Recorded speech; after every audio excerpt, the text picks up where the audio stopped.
আসসালামু আলাইকুম, graphics design টিউটোরিয়ালের প্রথম পর্বে আপনাদের সকলকে স্বাগত। তো আজকের টিউটোরিয়ালটিতে থাকবে কিভাবে আমরা ফটোশপের কি সাইজ নেব এবং আমরা টুলস বারগুলোর ব্যবহার করব। তো কোন টুলসের কি কাজ, কোন টুলস দিয়ে কি কাজ করতে হয়, মূলত টুলস গুলোর পরিচিতি সম্পর্কে আজকের ক্লাসটা থাকবে এবং একটা ফাইলকে কিভাবে ফটোশপে আপনি টিএসডি ফাইলে সেভ করবেন এবং জেপিজি, পিএনজি, পিডিএফ ফাইলে সেভ করবেন সেই বিষয় সম্পর্কে আজকের টিউটোরিয়াল। তো আমরা আমাদের ফটোশপটি ওপেন করে নেই প্রথমেই।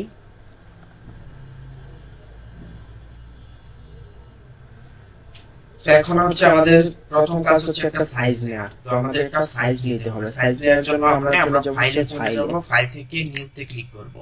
তো নিউতে ক্লিক করে এখন আমরা এখান থেকে সাইজ নিব।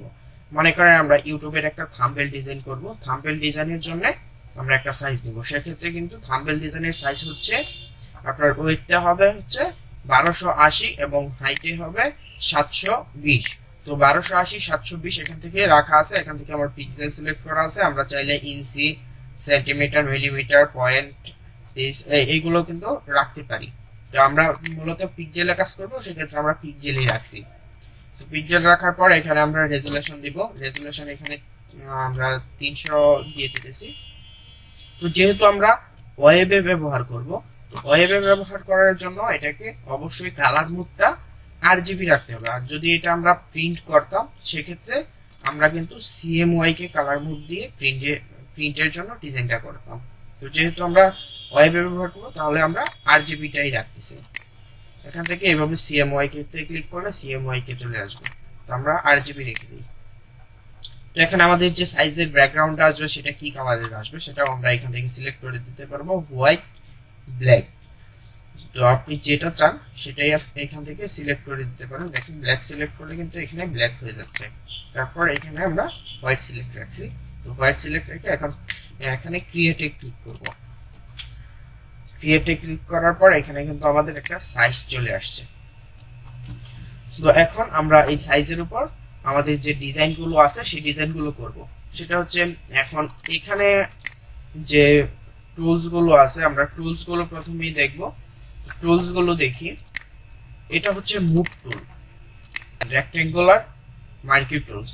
হ্যাঁ, এটা দিয়ে কিন্তু আমরা একটা বিষয়কে, একটা অবজেক্টকে সিলেক্ট করতে পারবো। তাছাড়া এখানে আরো কিন্তু অনেকগুলো টুলস আছে। আমরা প্রতিটা টুলসই আস্তে আস্তে কাজ করতে করতে আরো আমাদের এক্সপিরিয়েন্স হবে। আস্তে আস্তে ধাপে ধাপে যখন আগাবো, প্রতিটা ভিডিও দেখবো, তো তখন কিন্তু আমাদের আরো অভিজ্ঞতা হবে যে কোন টুলের কোন কাজ কিভাবে করব। তখন কাজের সুবাদে কিন্তু আমাদের তখন ওই টুলস গুলোর ব্যবহার অটোমেটিক চলে আসবে। তো এখান থেকে এটা মুভ টুল, এটা দিয়ে আপনি সিলেকশন করতে পারবেন।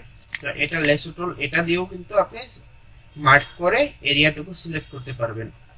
তাছাড়া এখানে অনেকগুলো টুলস আছে, প্রতিটা টুলসই আমরা একে একে নামগুলো দেখে দেব। এই দেখেন এখানে কিন্তু দেওয়া আছে ইউনিক সিলেকশন টুল। তারপর এখানে কি আছে, ম্যাজিক ওয়ার্ক টুল। তো এখানে ম্যাজিক টুল, যেটা ম্যাজিক টুল দিয়ে ক্লিক করলে কিন্তু সিলেক্ট হয়ে যায় অটোমেটিক। তো এখান থেকে ব্রাশ টুল আছে, ব্রাশ টুল। তারপর হচ্ছে পেন্সিল টুল, কালার। আর এখানে কিন্তু অনেকগুলো টুলসই আছে। তো প্রতিটা টুলসই এভাবে আমরা যদি রাইট ক্লিক করি তাহলে কিন্তু আর টুলসগুলোর যে নামগুলো আছে সেগুলো কিন্তু এখানে আমাদের শো করবে। তো প্রতিটা টুলসই দেখলাম। বেশিরভাগ যে টুলসগুলো আমাদের কাজে লাগে, মুভ টুল, সিলেকশন টুল, আমাদের এই ব্রাশ টুল, তারপর হচ্ছে টেক্সট টুল। টেক্সট টুলটা হচ্ছে মূলত টেক্সট লেখার জন্য। আর এটা হচ্ছে খুবই এফেক্টিভ একটা টুল, এটা সব সময় কাজে লাগে, বেশিরভাগ সময়ই এটার কাজই করতে হয়। তো এটা হচ্ছে পেইন্ট টুল। তো এখান থেকে পেইন্ট টুল সিলেক্ট করবেন, বা অন্যান্য আরো অনেকগুলো আছে, যেমন আপনার এখানে অ্যাড এনকোর পয়েন্ট যদি আপনি অ্যাড করতে চান সেক্ষেত্রে এই টুল সিলেক্ট করতে হয়। ডিলেট এনকোর পয়েন্ট করলে এইটা। তো এইগুলো কিন্তু আমরা কাজ করার সময় আরো দেখবো। তাছাড়া এটা দিয়ে আপনি সরাসরি যদি কোনো একটা শেপকে সিলেক্ট করতে চান এটা দিয়ে সিলেক্ট করতে পারবেন। হ্যাঁ, পার্ট সিলেকশন টুল, একটা পার্টকে সিলেক্ট করতে পারবেন। তো এটা হচ্ছে আপনার রেক্টেঙ্গুলার টুল। রেক্টেঙ্গুলার টুল দিয়ে আমরা কি করতে পারি, একটা শেপ নিতে পারি। তো আমরা প্রতিটা টুলস দেখি একে একে। তো প্রথমত আমরা রেক্টেঙ্গুলারের কাজটা দেখি। রেক্টেঙ্গুলার টুলটা এখান থেকে আমি সিলেক্ট করলাম, রাইট ক্লিক করলাম, রাইট ক্লিক করে রেক্টেঙ্গুলার টুল ক্লিক করলাম। তো এখান থেকে আমি একটা শেপ নিলাম। তো শেপ নেওয়ার পর এটাকে কিন্তু আমরা চাইলে এখানে নাড়াচড়া করতে পারবো। তো নাড়াচড়া করার জন্য কিন্তু আমাদের এই মুভ টুলটা সিলেক্ট করতে হবে। তো এটা দিয়ে কিন্তু আমরা যেদিকে ইচ্ছা সেদিকে এটা নাড়াচড়া করতে পারতেছি।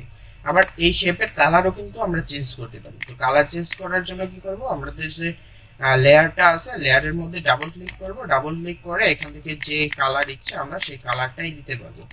আর যদি আপনি এখান থেকে কালার না দেন তাহলে কিন্তু এই যে এইখান থেকে এই যে এইটা আপনার এই লেয়ারটা সিলেক্ট থাকা অবস্থায় আপনি যে শেপটা ক্রিয়েট করছেন যে টুল দিয়ে ওটাতে ক্লিক করে তারপর এইখান থেকেও কিন্তু আপনি আপনার ইচ্ছা মতো কালারটা চেঞ্জ করতে পারবেন। তো এটা হচ্ছে এটার সিস্টেম। তো আমরা স্কয়ার একটা রেক্টেঙ্গুলার একটা নিলাম, শেপ নিলাম। তো শেপটাকে কিন্তু আমরা নাড়াচাড়া করতে পারতেছি। তো এখন হচ্ছে আমরা দেখব রেক্টেঙ্গুলারে কিন্তু আরো কিছু টুল এখানে আছে। সেটা হচ্ছে এই টুলসটা যদি আমরা সিলেক্ট করি, এই টুলসটা দেখব এখানে কিন্তু কর্নারগুলো রাউন্ডেড হচ্ছে। এটার কালারটা আমরা এখান থেকে আলাদাভাবে আরেকটা চেঞ্জ করে দিচ্ছি।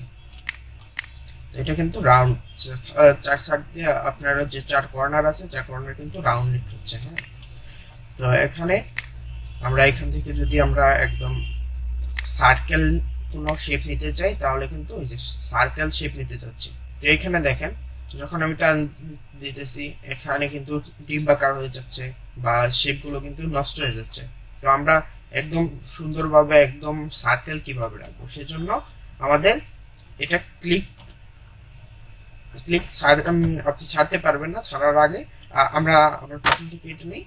সেটা হচ্ছে এই টুলটা সিলেক্ট করে শিফটে ক্লিক দিয়ে তারপর আমরা যদি মাউসটা ড্র্যাগ করি তাহলে কিন্তু আপনার এখানে কোনো শেপটা কি নষ্ট হচ্ছে না, অন্য কোনো আকার ধারণ করতেছে না, আপনার রেক্টেঙ্গুলার টোটালি থাকতেছে। তো এটা করলাম আমরা, এইভাবে বুঝলাম।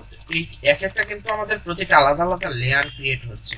এখানে দেখেন আমি যখন এটাতে ক্লিক করতেছি একটা লেয়ার সিলেক্ট হচ্ছে, এটাতে ক্লিক করতেছি একটা লেয়ার সিলেক্ট হচ্ছে, আবার এটাতে ক্লিক করলেও কিন্তু একটা লেয়ার সিলেক্ট হচ্ছে। আর দুটা লেয়ার কিন্তু এখন একটা লেয়ার হয়ে গেছে, এটা। তো এটা আমরা যদি একটা লেয়ার অফ করি দেখবেন দুটা লেয়ার একই হয়ে গেছে। তো আমরা একটা লেয়ার করব কিভাবে, একটা লেয়ার করার জন্য দুটা লেয়ারকে আলাদা আলাদা করব। তো আলাদা আলাদা যদি লেয়ার করতে যাই সেক্ষেত্রে আমরা এই লেয়ারটাকে ডিলিট করে দিচ্ছি, আলাদা আলাদা লেয়ার করব। যেহেতু এটা নিলাম রেক্টেঙ্গুলার একটা শেপ। তো এখন যদি আমরা আবার আরেকটা নিতে যাই দেখা যায় আমাদের একই শেপে যখন চলে আসতেছে তখন আমরা এখান থেকে লেয়ার আরেকটা বাড়িয়ে নিব এখানে।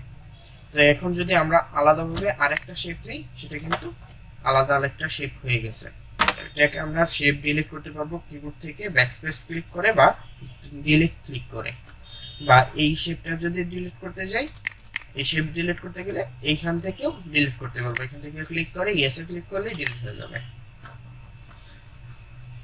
তো আমরা আস্তে আস্তে আমরা এই লেয়ারের কাজগুলোতেও আসবো। লেয়ারগুলোকে দেখা যায় আপনি এই লেয়ারটাকে এখানে রাখছেন, এটার কালারটা আমি চেঞ্জ করে নিই বুঝতে সুবিধা হবে। তো কালারটাকে চেঞ্জ করে আমি এটা দিয়ে দিচ্ছি।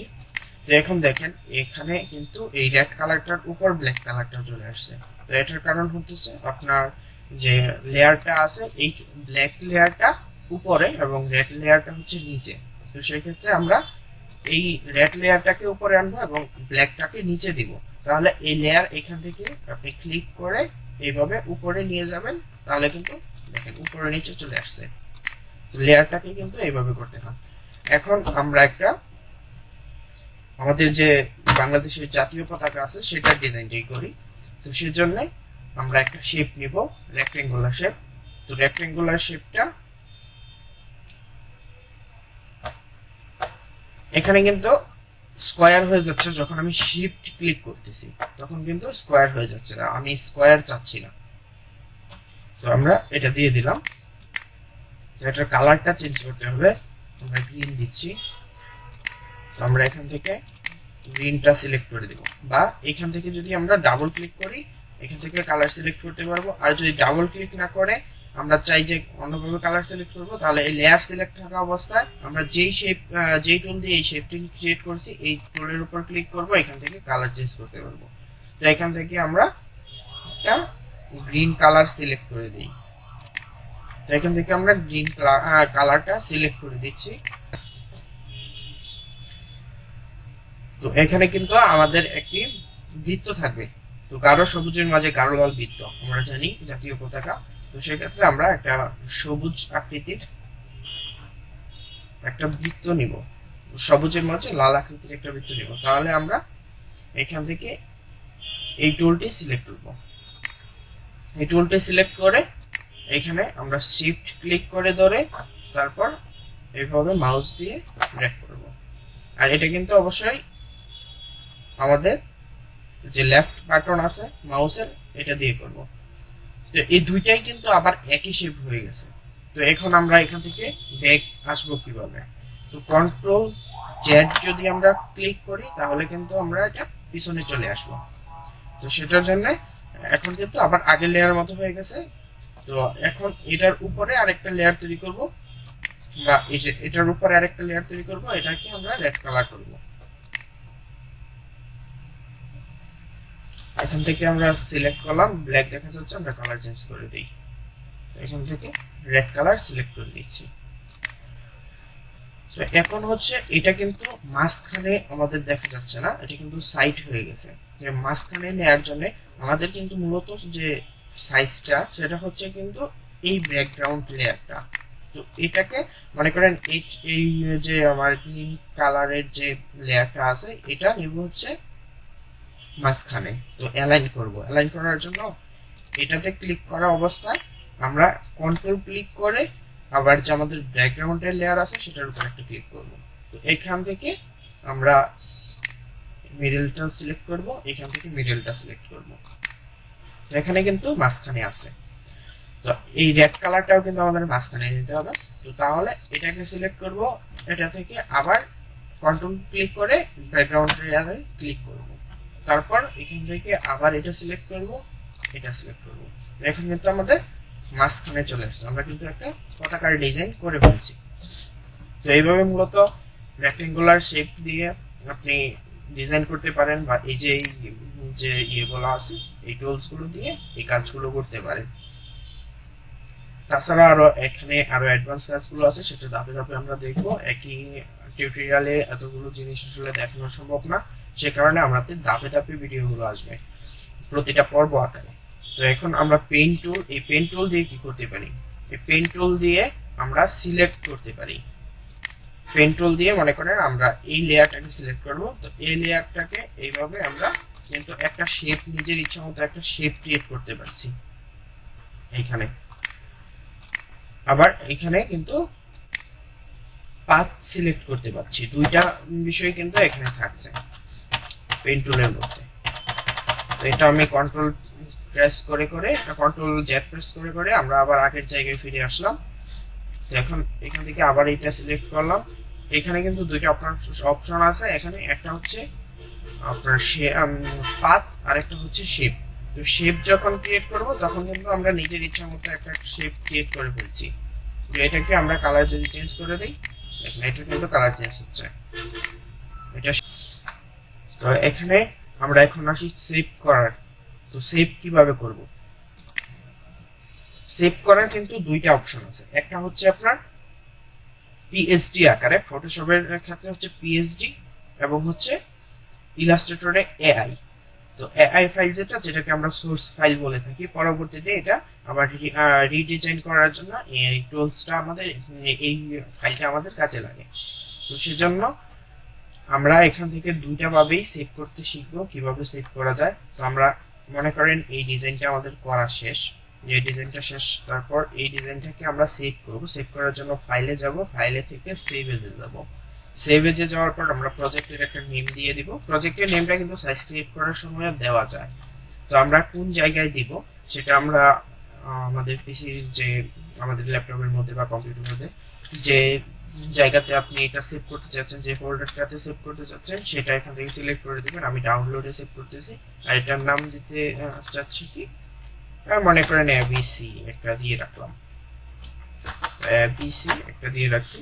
তো এখান থেকে দেখেন ফাইল ফরম্যাট আছে, সেটা হচ্ছে ফাইলের টাইপগুলো হচ্ছে আপনার ফটোশপ ফাইল, পিএসডি যেটাকে বলে সোর্স ফাইল, তারপর কিন্তু এখানে পিএসবি, এইগুলো আমাদের বেশি কাজে লাগে না। তো সেক্ষেত্রে আবার ইপিএস আছে, এটা ইলাস্ট্রেটরে চলে যায়। তো এইখান থেকে আরো অনেকগুলো দেখতে পাচ্ছি, if format JPG, format JPG আছে, জেপিইজি আছে। তো এখান থেকে কিন্তু আমরা প্রতি পিএনজিও পেয়ে যাচ্ছি।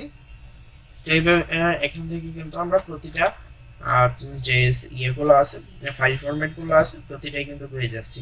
তো এখানে আমরা প্রথমত আমরা ফটোশপ ফাইলটাই সেভ করব, কারণ হচ্ছে পরবর্তীতে যেন আমরা আবার এটাকে ডিজাইন করতে পারি।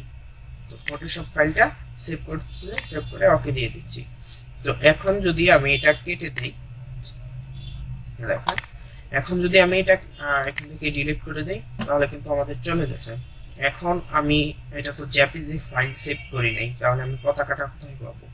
তো সেই কারণের জন্য আমাদের অবশ্যই চলে যেতে হবে হচ্ছে আমাদের যে ফোল্ডারে আমরা সেভ করেছিলাম, সেখানে ডাউনলোডে সেভ করেছিলাম, এখানে এই যে এবিসি নামে একটা ডিজাইন আমি সেভ করেছিলাম পিএইচডি আকারে, পিএইচডি ফাইল লেখা আছে। আর এখন আমরা এই ছবি আকারে এগুলাকে নিয়ে আসবো, এই ছবি আকারে এগুলাকে নিয়ে আসবো। সেটা যেমন এইটা একটা ছবি, এই ছবি আকারে আমরা কিভাবে নিয়ে আসবো সেটা হচ্ছে জেপিজি বা পিএনজি ফাইল। তো জেপিজি পিএনজি ফাইল করার জন্য আমরা এটাকে ওপেন করি।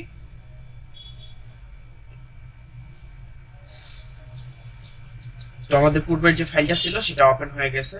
তো এটাকে আমরা সেটাকে বসাই দিই, হ্যাঁ হয়ে গেছে। তো এখন এটাকে আমরা জেপিজি আকারে সেভ করব। তাহলে আবার সেভে যাব, সেক্ষেত্রে এখান থেকে সেভ এজে যাব, সেভ এজ থেকে এখানে আমরা ফাইল যে টাইপটা আছে, ফাইল সেভ এজ টাইপ, এখানে ফাইল ফরম্যাটটা আমরা চেঞ্জ করে দিব, সেটা হচ্ছে জেপিজি দিয়ে দিব। তো জেপিজি দিয়ে আমরা সেভে ক্লিক করব, তারপর ওকেতে ক্লিক করব। তো এখন কিন্তু আমরা জেপিজি আকারে এটা পেয়ে যাচ্ছি। তো সেটা হচ্ছে এখন আমরা চলে যাই আমাদের যে ডাউনলোড ফাইল আছে সেখানে। ডাউনলোড ফাইলে আসলে আমরা এই যে এখানে কিন্তু দেখতে পাচ্ছি আমরা আমাদের যে ডিজাইনটি করছিলাম সেটা কিন্তু ছবি আকারে ডিজাইন হয়ে গেছে। তো সকালে কিন্তু এটা প্র্যাকটিস করতে হবে। যদি আপনি প্র্যাকটিস না করেন তাহলে কিন্তু আপনি শিখতে পারবেন না। যদি টিউটোরিয়াল দেখে শুধু বসে থাকেন, সারাদিন টিউটোরিয়াল দেখেন, কোনো লাভ নেই যদি আপনি এটা নিজে প্র্যাকটিস না করেন। অবশ্যই টিউটোরিয়াল দেখার পর প্র্যাকটিস করবেন। তো আজকের টিউটোরিয়ালটি এই পর্যন্ত। অবশ্যই নেক্সট টিউটোরিয়ালটি দেখবেন। আর আমরা চেষ্টা করব প্রতিদিনই যেন একটা টিউটোরিয়াল আপনাদের উপহার দিতে পারি। অবশ্যই চ্যানেলটি সাবস্ক্রাইব করে রাখবেন আর পাশে থাকা বেল আইকনটি বাজিয়ে দিবেন। যে বিষয়গুলো আর কি আপনারা বুঝতে না পারবেন অবশ্যই কমেন্ট করে জানাবেন, আমি পরবর্তী চেষ্টা করবো সেটা সলভ করে দেওয়ার জন্য। ভালো থাকবেন, আসসালামু আলাইকুম।